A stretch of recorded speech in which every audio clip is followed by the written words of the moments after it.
প্রিয় দর্শক, আশা করি ভালো আছেন। আমিও ভালো আছি। তো আমরা গত ভিডিওতে দ্য কনসেপশন অফ হিন্দু ল এই সম্পর্কে আলোচনা করেছিলাম। তো আজকে যে বিষয়টি আপনাদের সামনে তুলে ধরব সেটা হচ্ছে সোর্স অফ হিন্দু ল, হিন্দু আইনের উৎস। তো হিন্দু আইনের উৎস বলার আগে বলবো এই হিন্দু আইনকে সনাতনী আইনও বলে, আবার হিন্দু ধর্মকে সনাতন ধর্ম বলে। এই সনাতন শব্দের অর্থ হচ্ছে যা পূর্বে ছিল, এখনো আছে এবং ভবিষ্যতেও থাকবে। তবে এই সনাতন ধর্ম সম্পর্কে আরেকটু বলতে গেলে যেটা বলতে হয় যে হিন্দুদের মধ্যে আদিমকাল থেকে তাদের ব্যক্তিগত জীবনে সনাতনী প্রথা হিন্দুগণ পুরোপুরিভাবে অনুসরণ করে আসছে বলেই হিন্দু ধর্মকে সনাতন ধর্ম বলা হয়। তো যাই হোক দর্শকগণ, এখন যে বিষয়টি আলোচনা করব, কিছুক্ষণ আগে বলেছি যে সোর্স অফ হিন্দু ল, হিন্দু আইনের উৎস। হিন্দু আইনের উৎস সম্পর্কে বলতে গেলে প্রথমেই বলতে হয় যে ধর্ম কি। সাধারণ অর্থে ধর্ম হচ্ছে আনুগত্যের নির্দেশ। এই আনুগত্যের নির্দেশ হতে পারে বাধ্যতামূলক কিংবা হতে পারে স্বেচ্ছামূলক।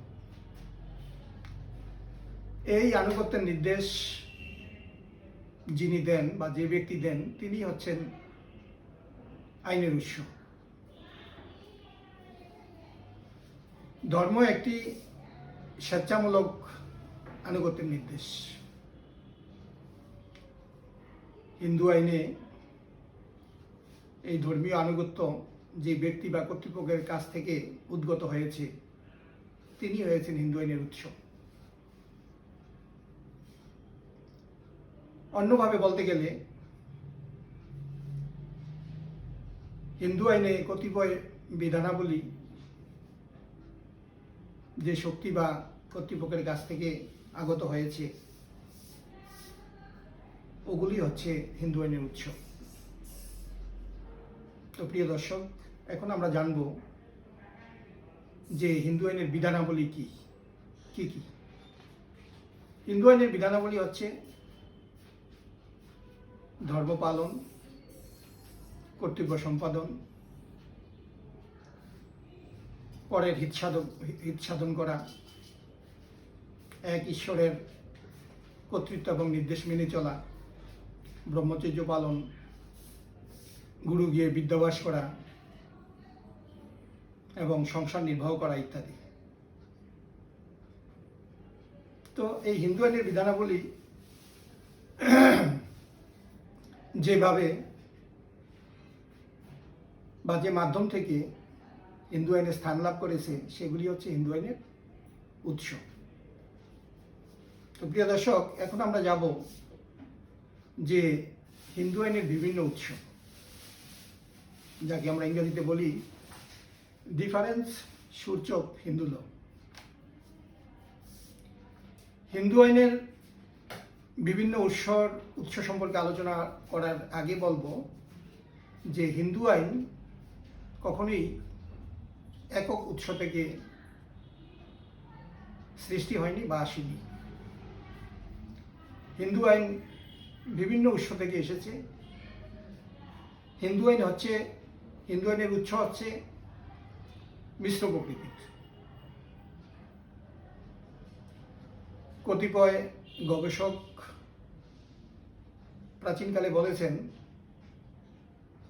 যে হিন্দুদের পবিত্র ধর্মগ্রন্থ বেদ, এই বেদই হচ্ছে হিন্দুদের একমাত্র আইনের উৎস বা হিন্দু আইনের উৎস।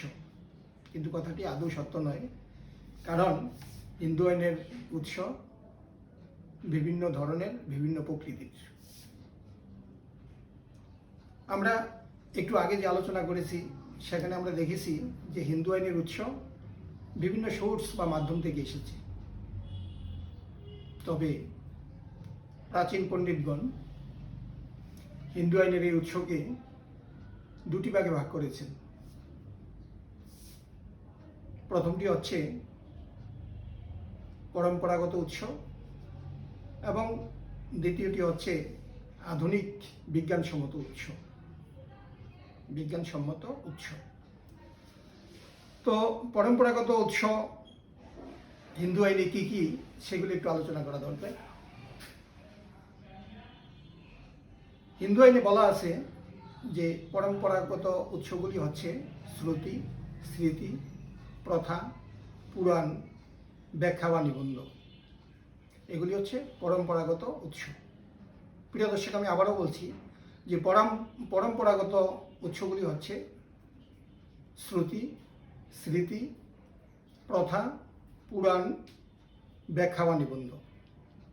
আর আধুনিক বিজ্ঞানসম্মত উৎসগুলি হচ্ছে বিধিবদ্ধ আইন, যাকে ইংরেজিতে বলে স্ট্যাটিউটরি ল। তারপরে আছে নজির, যাকে আমরা ইংলিশে বলি প্রেসিডেন্ট। তারপরে আছে সুবিচার, সুবিবেচনা, ন্যায়পরতা, অর্থাৎ জাস্টিস, গুড কনসিডারেশন এবং ইকুয়ালিটি। তো এই কথাগুলি বলার উদ্দেশ্য হচ্ছে যে এই কথাগুলি প্রমাণ করছে বা আদিকালের পণ্ডিতগণের কথাই প্রমাণ করছে যে হিন্দু আইনের উৎস একক নয় বা একটি নয়। হিন্দু আইনের উৎস বিভিন্ন। তো যাই হোক, আমাদের হিন্দু আইনের উৎস বিভিন্ন দিক থেকে হতে পারে, সেখানে কোনো কথা নয়। কিন্তু কথা হচ্ছে যে হিন্দু আইনের বিধানাবলীর মধ্যে যে কথাগুলি বলা আছে সেগুলি আমি আবার রিপিট করছি। কর্তব্য সম্পাদন, বেদ অধ্যয়ন, পরের হিত সাধন করা, এক ঈশ্বরের কর্তৃত্ব ও নির্দেশ মান্য করা, ব্রহ্মচর্য পালন, গুরু গিয়ে দেয় বিদ্যাবাস করা এবং তৎপরবর্তী সংসার নির্বাহ করা। এগুলি হচ্ছে হিন্দু আইনের বিধানাবলী। তো প্রিয় দর্শক, আমরা আজকে আর আলোচনা বাড়াবো না, তবে আমরা বলবো যে আজকে যদিও হিন্দু আইন নিয়ে আলোচনা করেছি, কিন্তু আমি একজন আইনজীবী হিসাবে বলবো যে আমাদের যে টি কে দাস ল কাউন্সিল, সেখানে আমরা নিয়মিত ল প্র্যাকটিশনার। আমাদের টি কে দাস ল কাউন্সিলে যে সমস্ত বিজ্ঞ বন্ধুগণ আছেন, যে আমাদের অ্যাসোসিয়েট, সেখানে আমরা বলেছি আমাদের সিনিয়র অ্যাডভোকেট এই টি কে দাস ল কাউন্সিলের মোস্ট সিনিয়র লয়ার SM সেলিম, উনি সিভিল, ক্রিমিনাল, রিট, কোম্পানি আইন, ট্যাক্স ব্যাক, এই সমস্ত প্রত্যেকটা আইনের উপরে উনি ভালো এক্সপিরিয়েন্স রয়েছে। আমাদের এই টি কে দাস ল কাউন্সিলে রয়েছে অ্যাডভোকেট আব্দুল রুফ মিয়া, উনিও সুপ্রিম কোর্টের একজন লয়ার এবং একজন চৌকুশ বা প্রদীপ্তদশা আইনজীবী। আমাদের এই কাউন্সিলে আছে অ্যাডভোকেট মোহাম্মদ জারিয়াত, তিনিও সুপ্রিম কোর্টের একজন অ্যাডভোকেট এবং ভালো আইনি সেবা জনসাধারণকে দিয়ে থাকেন। আমাদের এই কাউন্সিলে আছে অ্যাডভোকেট মোহাম্মদ শাহজাহান, উনি ইদানিং সুপ্রিম কোর্টের মেম্বার হয়েছেন, তবে উনি প্র্যাকটিস করছেন বেশিরভাগ সময়ে জাজেস কোর্টে।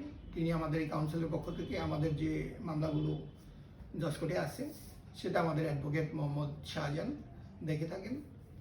উনি ভালো জেরা করেন, যুক্তিতর্ক প্রদর্শন করেন এবং মোটামুটি মামলায় মেরিট থাকলে আমাদের ক্লায়েন্ট যারা আছে তাদেরকে পজিটিভ একটা বেনিফিট দিয়ে থাকেন। তো সেই হিসাবে আপনাদেরকে বলবো যে যদি আপনাদের এই ধরনের কোনো আইনগত সমস্যা থাকে, সেটা হতে পারে ম্যাজিস্ট্রেট কোর্ট, জজ কোর্ট, হাইকোর্ট, সুপ্রিম কোর্ট, আপনারা দয়া করে আমাদের এই টিকেদাস ল কাউন্সিলে যোগাযোগ করবেন। আমরা আশা করি আপনাদেরকে আমরা সন্তোষজনক আমরা আইনি সেবা প্রদান করব। প্রিয় দর্শক, সবাইকে নমস্কার।